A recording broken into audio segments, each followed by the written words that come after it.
Now we're going to learn a little bit more about our composer, John Philip Sousa, from the book John Philip Sousa by Mike Venzia.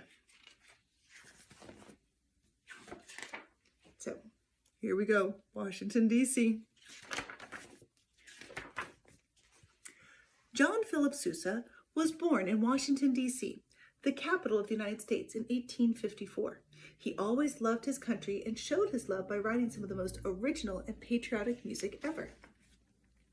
John Philip Sousa is best known for his thrilling marches. The unusual titles he gave them may be unfamiliar to some people today, but almost everyone has heard of El Capitan, the Washington Post, that's one we marched to, High School Cadets, Manhattan Beach, King Cotton, and Semper Fidelis at one time or another. These marches are always being played in movies, TV shows, parades, and by school bands. Sousa said that when he wanted to write a march, he would sometimes try to imagine scenes of battles with rifles firing and cannons exploding. He would hear the clank of swords and the sound of soldiers marching to drum beats. All of a sudden, a tune would come to him. He was always amazed how this happened. Sousa also composed music for operettas. An operetta is a short comic play in which the actors sing and dance their parts as the orchestra plays along. Sousa was proud of the music he wrote for these plays. He liked some of it better than the marches he composed. John couldn't understand why his operetta music never became as popular as his marches. It was always a disappointment to him.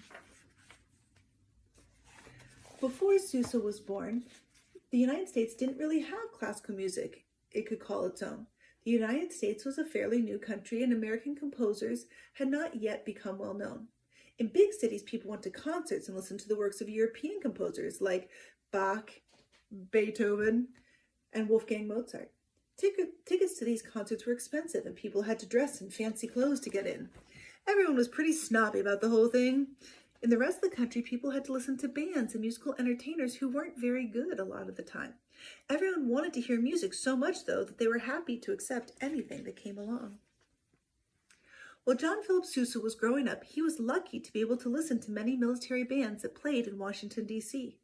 At that time, the Civil War was going on. Washington, D.C. was almost like an armed camp and was under attack at times by Confederate soldiers.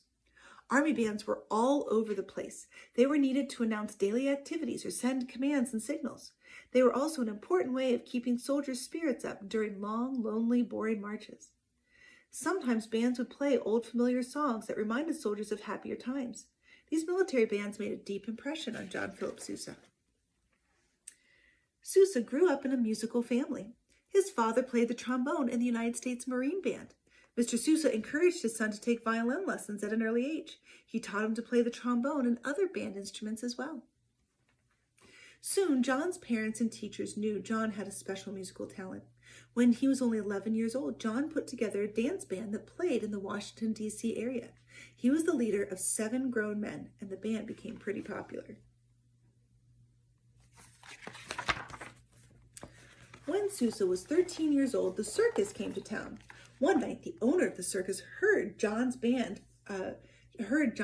band play. He really liked what he heard, and he asked John if he would like to join the circus and become their band leader. John Philip Sousa thought traveling around the world with the circus would be a great idea. He decided to join up and run away from home. Fortunately, Mr. Sousa found out about the plan. The next morning, he marched his son down to the Marine barracks and signed him up in the Marine Corps Band. At the age of 13, John Philip Sousa was a United States Marine. He was also in a place where his father could keep his eye on him. At that time, the U.S. Marines were very different from the way they are today. Things weren't so strict. In fact, John and the other band members could leave at the end of the day and play their instruments at dances and city concerts to make extra money. John enjoyed his stay in the Marine Band and learned a lot. After 7 years, though, he decided to leave.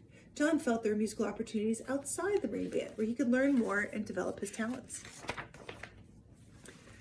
John Philip Sousa began traveling to different cities where he played his violin and composed music. In one city, he met and fell in love with a singer from a theater group.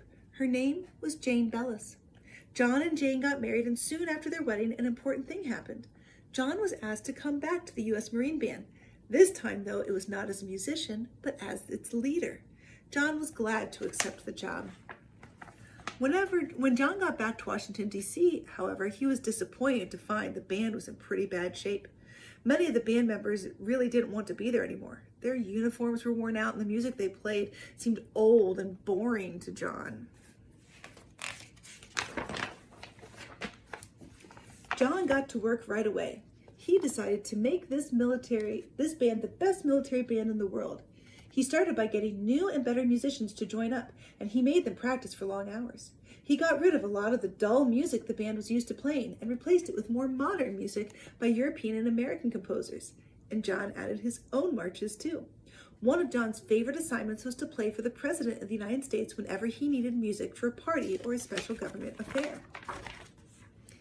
John Philip Sousa got to meet 5 different presidents during the time he was leader of the Marine Band. During this time, he also wrote some of his best marches, including Semper Fidelis and the Washington Post. He even became known as the March King. The U.S. Marine Band became more popular than ever before. Sometimes thousands of people would gather for its concerts. One day after a concert, a businessman named David Blakely talked to John Philip Sousa about starting up his own band. John liked the idea. He thought that if he had his own band, he could travel more and play his great music for people all over the United States, or even the world. He could choose all his favorite pieces to play and make a lot more money, too. In 1892, he left the Marines to start his very own band. After 12 years of leading the U.S. Marine Band, John Philip Sousa knew exactly how to put together a successful band. He started by hiring the best musicians he could find.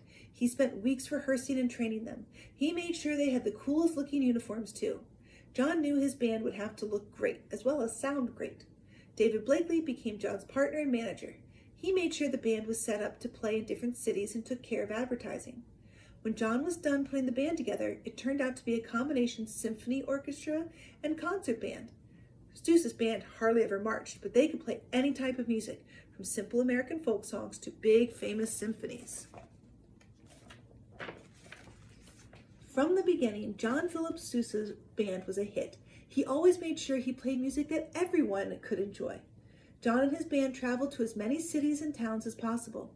It was almost like a big holiday when they came to town. Schools and businesses closed, and everyone from miles around would go to the concert. Sometimes the audience loved the music so much they demanded the band play their favorite piece over and over again. John Philip Sousa never minded doing this, especially if they wanted to hear one of his marches.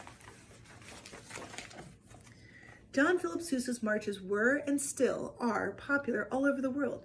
The idea for his most famous march, the Stars and Stripes Forever, came to him while he was traveling on an ocean liner in 1896. Later, John remembered how clearly he had heard an imaginary band play the Stars and Stripes Forever in his head as the rough sea bounced his ship back and forth. John believed this piece was inspired by God. As soon as he got home, he wrote the notes down exactly as he heard them. The powerful rhythms of his patriotic music have made people so proud of being American that they often stand while this song is being played. The Stars and Stripes Forever did just what John Philip Sousa thought a good march should do, which was make goosebumps chase each other up and down your back when you listen to it. Even when his band played the Stars and Stripes Forever in other countries, it gave people the same kind of proud feelings as it did in the United States. For many years, John Philip Sousa and his band were among the most famous entertainers in the world. Wherever John went, kings, queens, presidents, and mayors of towns honored him. John was given so many medals he could never wear them all at the same time. John Philip Sousa lived to be 70 years old. During a time when radio and television were not yet around, he made it possible for thousands of people all over to hear good music. He helped show how important American composers were by playing their compositions in different countries around the world. He always had fun playing music, but treated each musical piece as if it were the most important one ever, whether it was a simple street tune or a great symphony.